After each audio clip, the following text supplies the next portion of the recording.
Gifted Talks Fundraising offers you a seat at the table for a relaxed chat about what it takes to build successful giving programs. Marshalling decades of practical hands-on experience, the Gifted Directors provide helpful advice and top tips for achieving your fundraising goals. G'day everybody, we're here for Gifted Talks Fundraising, and today we're going to be discussing probably one of my favourite topics, and that is about major donors. And it is very much an art as well as a science in recruiting and engaging major donors. So I'm really pleased to be joined today by Amy Stevens and Chris Goldie, collectively decades of experience in this area and across all different sectors, not just in the UK, but abroad more and more. So I'm actually looking forward to learning something myself here, guys. So thanks for joining me again back in Royal Leamington Spa. And let's get into it. What is a major donor, Amy? Oh, well, it depends on the organisation, doesn't it? So, as we always say, major donors will mean very different things to different people. For some organisations, a major gift is classed as, say, £1,000 or more. Others, it's 100,000 or more. It's really fitting to your organisation and making sure you set those boundaries right as you go on your fundraising journey. Just to add one thing on there. This is really interesting because I also think it's about the confidence of a development team. If you understand what a true level of a major donor is, the reason I say that is when we did the IDP benchmarking survey, we asked the question, what do you consider to be a major donor? And those schools or development offices that raised the most money consistently very often had lower expectations of what a major donor meant than some of the schools who weren't doing it. And you sort of, it was fascinating because I think actually there must be some real sense of depression. Well, major gifts don't work. A major gift's over £50,000. Well, actually at your school, a major gift's probably £5,000. Yeah. And if you can get 10 of those, that's, rather than, excuse my language, bust your balls trying to find 50,000 donors, why don't you try and concentrate on getting 5,000 or £10,000 donors? Because in 5 years' time, your major gift might be £10,000. Absolutely. Then, right? It is about impact, though, isn't it? I mean, for a major donor it really needs to have, in some respects, impact on the organisation. Yeah. And at £1,000, the local soup kitchen round here, for example, that is by far a major donor and will have a massive impact. But for a university, let's say, research department, it probably isn't really going to make the grade. So it's for you to sit back honestly as development professionals and understand, is this gift going to have a major impact? And if it is, that's your level of major donor, in my view. But do you not just go to the rich list, Amy, and decide, how do you find these major donors? You just go, oh, hang on, let's look through. There's Richard Branson yet again.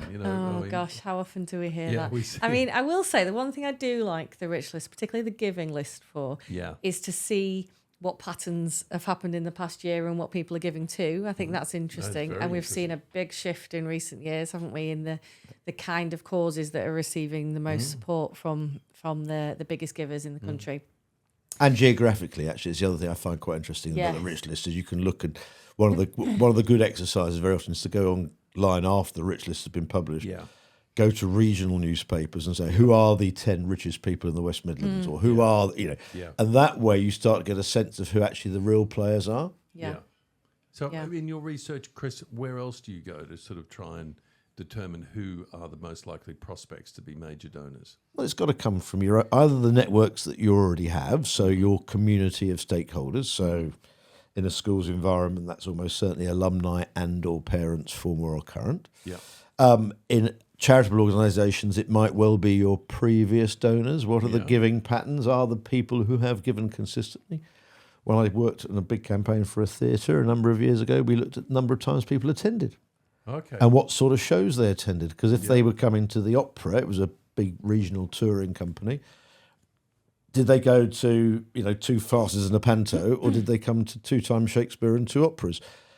Without sounding terribly snobbish about it, generally speaking, if they came to 2 Shakespeares and 2 operas, they were probably of a different wealth profile. So me turning up for the AC/DC tribute band is probably... Well, you're Australian, so you're probably allowed to do that. But you see where I'm coming from? That we're talking about... So So you get these, Wealth. what I would describe, or we do describe, don't we, as suspects. You get this great hopper, if I could envision that, of all these names from the rich list, from that list who's coming to watch show, and you pour them all in the hopper, and there you are with a lot of suspects. How do you turn them into prospects, into people that we can actually ask, Amy? What do we have to do? So first of all, we've got the Qualify them. prospect evaluation, haven't we? Yeah. So where do they sit in, in the readiness to be asked? What cultivation's needed, etc. And some clients hate this, don't they? Because they see, these spreadsheets with different how we score people, and others go, I love this. This makes absolute sense. I can see exactly where people are and what we do. And I love it because it really genuinely shows what potential you have to raise money from these prospects at any given time.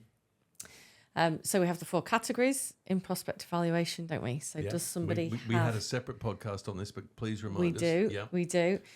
Does someone have the capacity to give at whatever level you're setting at So that if I'm major going out gift level? looking for a £100,000 gift, Yeah. do we does our research indicate that they're likely to have that type of money? And that doesn't mean that they are multimillionaires, because as we know, not all multimillionaires give lots and lots of money away. Or if they do, they might not give to what you're raising money That's for. propensity, though. That's propensity. Yeah. So we'd score that against things like known salary levels, known wealth levels, history of giving to other causes, etc. Do they have that capacity to be able to give? We then have the interest. Yeah. Have they shown any interest in the that case for support? Yeah, in that particular thing. Yeah. And that's your case for support, as well as kind of, have they given, let's say you're a hospital, have they given to other hospital causes, for example? Health, yeah. Yeah. Propensity, which you just Yeah. mentioned, which Chris touched upon. So do they have a habit of giving to these kind of things? I love the sheep and goats analogy there. Some people are givers and other people are Just not. are not. It's got nothing to do with the amount of money they've got. Yeah. Yeah. And then finally, the access. Do we have either a GDPR compliant route to contact them, or are they known to somebody, or do we not know this person at all, but we think this would be right up their street and we need to find an access route? And that I think is really important. That prospect suspect evaluation. You mentioned the great Sir Richard Branson before. Honestly, if the three of us all had £10 every time somebody had mentioned his name, we wouldn't be sitting here doing a podcast right now. We'd be sunning ourselves. Amy would be deep sea diving, and I'd be playing golf. Ourselves on his private island. Yeah, absolutely. I suggest we were doing the podcast from a beach. From a beach somewhere with Yeah. a rum punch in hand, absolutely. But that is this is the point about evaluation, isn't it? Is there a connection? Yeah.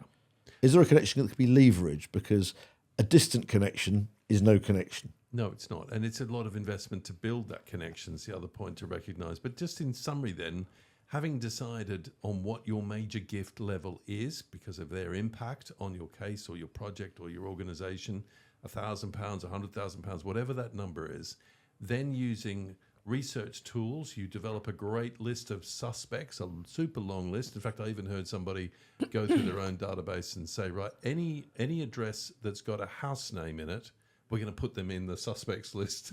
So I thought that was an interesting approach. So someone in a 2 up, 2 down, but has got, the manor. The Grove, on the yeah. list. But yeah, you've got that suspects list. Then use your prospect evaluation and rating tool that Amy took us through just then, helpfully, those 4.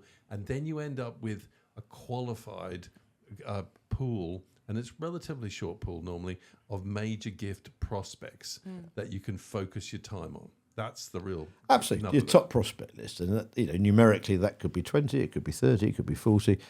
But the other way, of course, part of that forming that prospect list, and this is the really important piece of why you do a feasibility study and why you build a campaign board, is who are those personal networks, who are those contacts, who does it, when you do a feasibility study interview.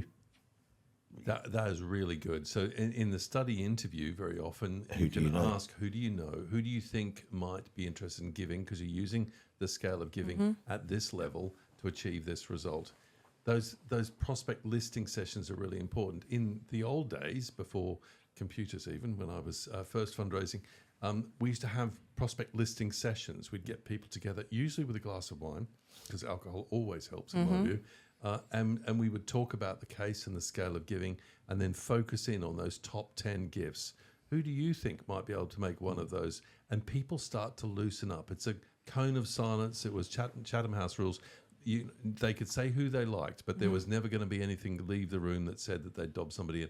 But it was such important because it's about knowing when people feel wealthy, if they're about to sell a business or they're about to inherit. They may be multimillionaires but feel really broke because all their assets are committed. And you get that really good intel through those prospect listing sessions. What I like to do as well, speaking about looking at the scale, is let's say we've got a scale and we need one gift at 500,000, two at 250, four at 100 as the top few gifts. Yeah. Is to then start to put names against those. Who are our targets for each of these? Yeah. And that's particularly helpful for development professionals reporting back to leadership teams, to trustee boards, to say, hey, listen, we've got a plan. We're working on this. These are our prospects. We need to convert one of those four. And it gets them thinking as well, doesn't it? Yeah, and it then gets your leadership thinking about their contacts and their connections. And actually, it's the same when you do your first tranche of trust and foundation research. Yeah. One of the things that you should always do is share with your leadership who are all the trustees, who are the advisors, who are the connections, because you never know. And I had a really good one a couple of years ago where a guy came back to me and said, oh, my son used to work for this chap. Yeah. I'll email my son and see if I can get you and that led ultimately to me having a phone call with the director of the grant maker, explain what we were trying to raise money for. He had a couple of questions. We got through those questions and we ended up getting £75,000 in the end. And that was, it all came through that, sharing a list of 30 different trusts, and the guy had gone through it. He said, well, I know this person, and that's how we got there. So it's a really important step, if you like, in the focusing of your campaign to go through this sieving process. But if you're focusing then, the top 10 gifts on your scale of giving generally bring in 40 to 60% of your target, don't they? So if you're, as Amy, as you're suggesting, if you're through your prospect evaluation and so on, identifying 3, let's say at each of there's 30 names then that you're really focusing on, and you only need a third of them to come through at the level you expect to get there. And they won't. There'll be some that'll come above and some that'll come below. But it's a really targeted, personal, bespoke, if you like, process then for planning their cultivation and asking. And it really focuses your team, doesn't it? It does. And I think doing that evaluation exercise and looking at the scoring and where a prospect might be weak. So let's say it's access. Yeah. It helps you understand where should we invest our time, who should be our first prospects. Yeah. So, for example, we worked with a hospital that had a phenomenal female leader at the helm of the campaign board. And, there'd be prospects whose capacity and whose interest was so high, we didn't have any access, but we were like, right, well, we're going to find a way because this is worth pursuing and investing time in because we're pretty sure they're going to be interested in it. Yeah. And it can help you then weigh up, where do we invest time? Or do we think they're not really that interested and we haven't got access, so let's park those for now? And that's why we say, don't we, so often that major gift fundraising is the most efficient form of fundraising out there, because you are just concentrating on a relatively small number of people and you're dedicating your time and your energy and your focus in that particular case of just how do we find a way in? Yeah. And if that takes you 3 days to work out how you find a way in, but 6 months down the line it gets a gift of £500,000, that's 3 days well spent. And the same 3 days organising an event that raised you 10 grand, this is a no-brainer, isn't it? It is. Yeah. But to your point earlier too, it is with a grant funder, you're then speaking to the decision makers and you're getting on the agenda. But equally, sometimes it's about understanding the order of prospects to be asked. Yeah. Because, as you said earlier, with grant funders, sometimes they're very influenced by which other grant funders are in. So let's go here first because we've got the best contact and connection with trustees, get some success there, and then that will help us open the door to these further major gift prospects. Yeah. So it's also now about not just the focus, which you're rightly identifying there, Chris, but it's then planning the sequence of asks to follow. So you improve, success brings success, remember, you improve your prospects of further success. And I think there's all sorts of other things like that within major giving. It's understanding that not everybody's going to be up for an ask at meeting one. It might take you half a dozen Yeah. meetings. Almost certainly. Yeah. No, but in some cases it might only take two. Yeah. It does depend very much on the nature of the relationship that you might have. The other bit, from a confidence perspective, particularly if you're volunteers, is start on the low-hanging fruit. Yeah. Who are the ones where it's going to be easiest to do To it? get, And then the final piece, of course, in major giving, which is why volunteer giving is so important, is asking somebody to join you in Yeah. doing their support is a far easier and more powerful way yeah. of getting a major gift than going, will you give? Because if you declare your own gift, It's a different matter. You're it's not a complete. saying, You say, look, I've decided Join to me. support this, yeah. and in the end, I decided I was going to commit 50,000 over 4 years. Well, let's set the benchmark. Very hard for the person you know well to then turn around and go, oh well, I'm not interested at all. No, I think that's a really good point, and so it's incredibly unusual anyway. If you see someone face to face personally, that you won't come away with at least something. The challenge then, Amy, is managing this. I mean, if you've got 30, 40 major gift prospects with possibly multiple lines of connection from across different parts of your organisation and your supporter base, orchestrating the ask, making sure you get the right person, or usually more than one person, in front of them, eyeballing them, talking them through the opportunity of giving, is really, really a big part of good campaign management. So how do you do that? How do you like get the mechanics to work? It's got to have some form of central control, hasn't it? A campaign office, a development office, somebody taking charge of that prospect allocation. Who are these names and who's speaking to who? And we do that, obviously, like we say, through the first step of the evaluation, looking at who knows these people, and then creating a prospect profile. So what we're going to ask them for, is there a naming recognition attached to that? What do we think their motivations are going to be? And therefore, who's the best person to make the ask? And so they get allocated for that follow-up. Sometimes, like you say, we do a pincer approach, don't we? We'll have people going in from different sides. Yeah. But just critical to make sure we're not double dipping. Yeah. How embarrassing to either ask somebody who said no or ask somebody who's already given, even worse. That's even worse. I was going to say it's Yeah. almost worse. Yeah. It's when somebody's Definitely. been generous and you go, somebody else goes and asks them for money. So Is there not? central, central control of those prospects. Nobody going off being a maverick and just asking haphazard.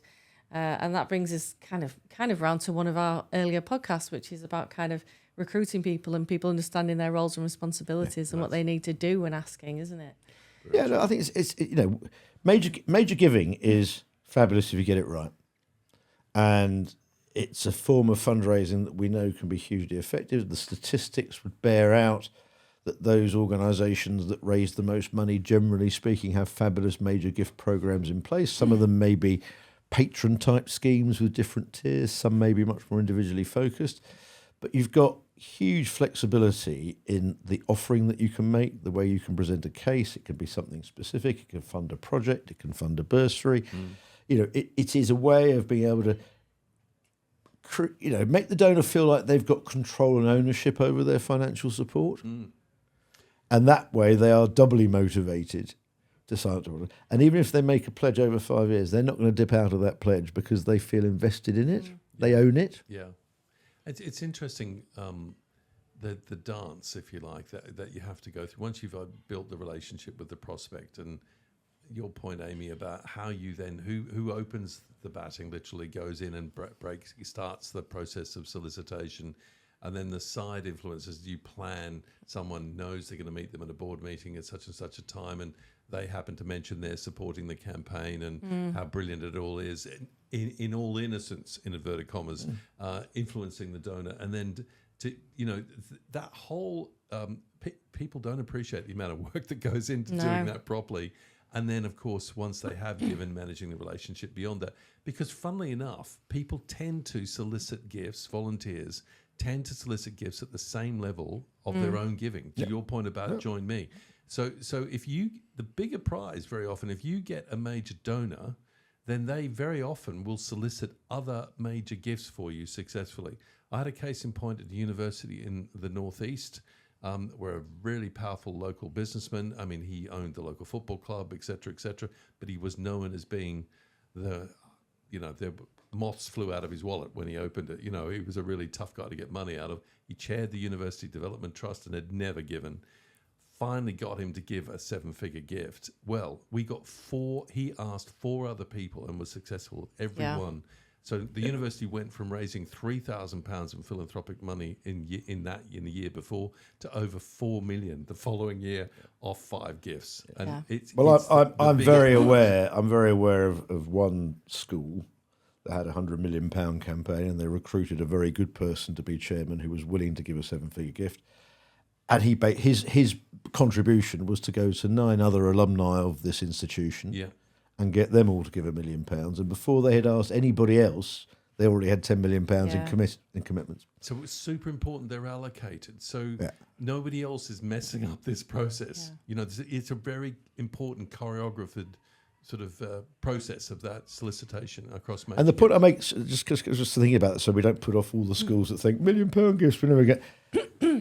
It works equally well to £5,000 gifts or £10,000 gifts. Yeah. It's about setting the benchmark that is comfortable and having somebody that's prepared to go and say, I'm going to do that. And askers get gifts at about the same level. About the same level. A big thing to remember. Amy, sorry. It's the reciprocal giving as well, though, isn't it? So, like you say, your prospect list may start in one situation, but prospect A then gives you 100,000 and then says, I want to get X, Y, and Z to join me. And you didn't even know those people who were going to come on board.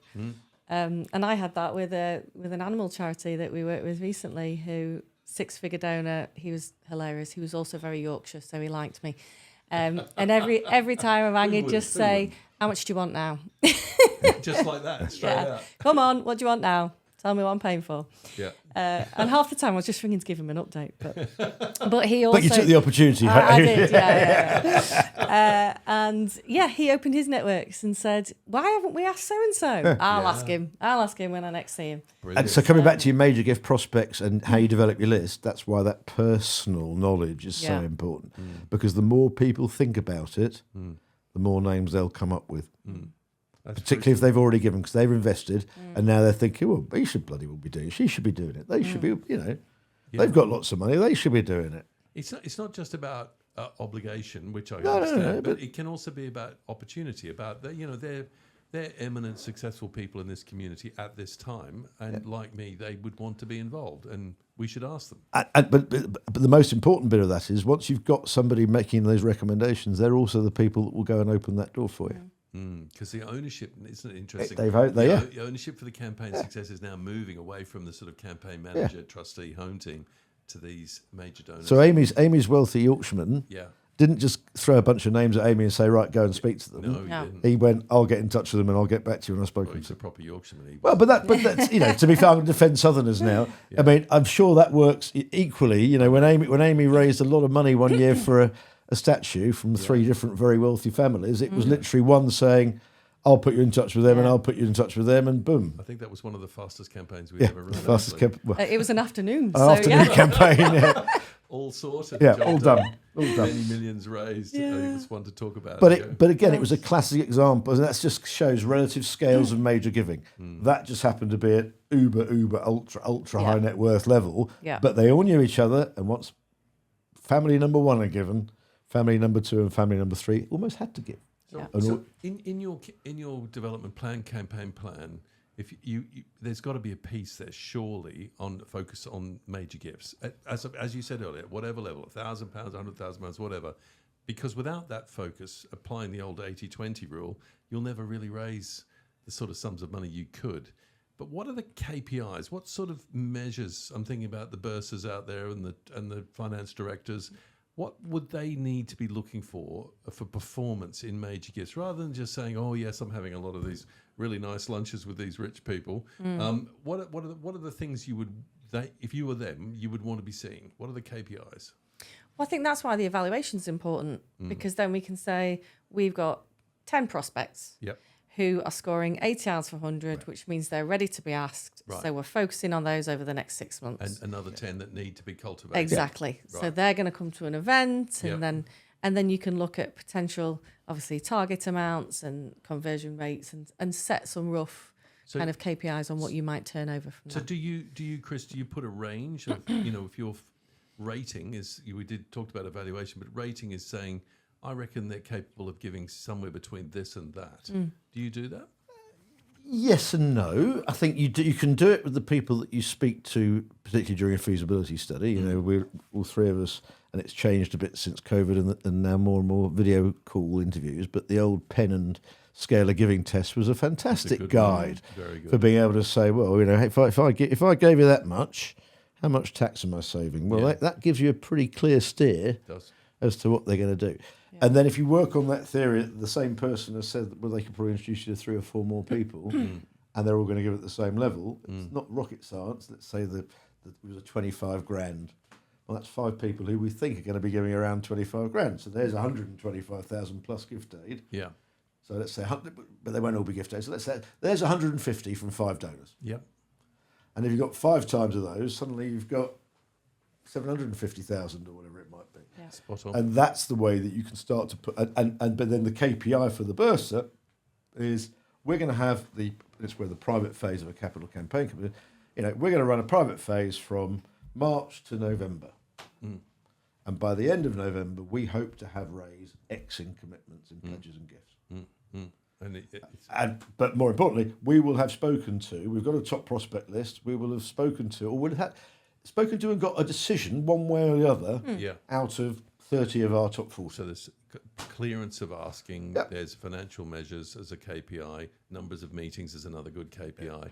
I actually like, maybe it's just my neuroses, winning the campaign on paper was always a big thing for me. Yeah. So you can measure obviously what's in the bank. You've got your cash. You could got documented pledges. So that's another component that adds up, but that's future cash. But then I would use the prospect evaluation and rating process. So I'm estimating of the 30 asks that are in play, this ask might bring in 10. This one I think is going to be between 15 and 35. This one, and I would add a lot. And that to me was the prospect pipeline. And when I could get that pipeline up to the target level, it kind of changed the whole dynamic of the campaign for me. Yeah. So you would some you'd win, some you wouldn't win, some you'd get more than you thought, some you would get less. Yeah. But the point was you were building confidence for the finance director because they could definitely see where the work was and that's going. where, you know, the scale of giving, for example, around major giving is really important. It's almost like you've got 2 scales, haven't you? You've got a if the accepted major gift for a client is 25k, and you want 12 of those, and then you're going to have 8 at 50 and 2 at 100 and 1 at $250,000. That gives you a good chunk of money. It's less than 20. It's 23 gifts or whatever it might be. That's it. And that's what you say to the bursar is, by the end of this phase, we will have spoken to 23 people. Now, as you say, you know, you might have gone for 12, 25 grand, but actually 6 of them have given you 35 grand. Yeah. So that readjusts your numbers. But the fact is, you are in that position where you've got something to judge it by. Yeah. And the same with the broader scale of giving, is that, you know, you can sit down at the end of the private phase and say, right, we're really strong at the top or we're very strong at the bottom, but we've got a gap here in the middle. So who are winning our campaign on paper? Where are we going to find these 10 middle gifts from? And then your prospect evaluation, the capacity is all focused around, okay, we don't need the uber ultra high net worths here. Yeah. Who are the 25 Who are the people that we know can afford to give us that level of money? givers? But then we don't always know them, do we? No. So, you know, it's much easier at someone like a theatre or a school where you've got that constituent group of people. But for others, you need to explore connections, and we call it network mapping, don't we? Yeah, So we do. thinking about who might know who. So we have a client at the moment working internationally. We know that probably 90% of their funding is going to come from major international grant funders. And, you know, we know the team and their background and kind of what they're involved in. And they said, oh, we don't know anyone. We don't know anyone at Funder X. So one of our team, Connor, went out and you know, looked at, let's say, Funder 1, looked at all the trustees on there, looked at who they're linked to. And then we soon realised, okay, you don't know him, but you know him really well at such and such university, and he sits on a board with him. So ask her a favour from your mate there to introduce you. And we've now found all these connections and ways into funders, with potential for 8-figure gifts Fantastic. But that they didn't realise they knew until we did that mapping. So not so long ago, and this is nothing to do with fundraising, although it follows those principles. My Career Club, of which I'm chairman, our sponsor turned around after 4 years and said, we're not doing it again. So I was scratching my head thinking about it. And somebody came up with a suggestion of a name, and I Googled, I was aware of them, and I researched it. That's the name Amy and I discussed a while back. And I realised that this particular gentleman, when I Googled him, he had been a trustee of a charity, and I knew that a friend of mine had been a trustee of that charity. So I emailed the friend of mine and said, do you know Mr. So-and-so? And he went, yeah, I know him really well. I said, well, could you introduce me? And the first thing he said, well, here's his email address. And I said, no, I think you better introduce me just to make sure he's happy to speak to him. Within 4 days, I'd got this.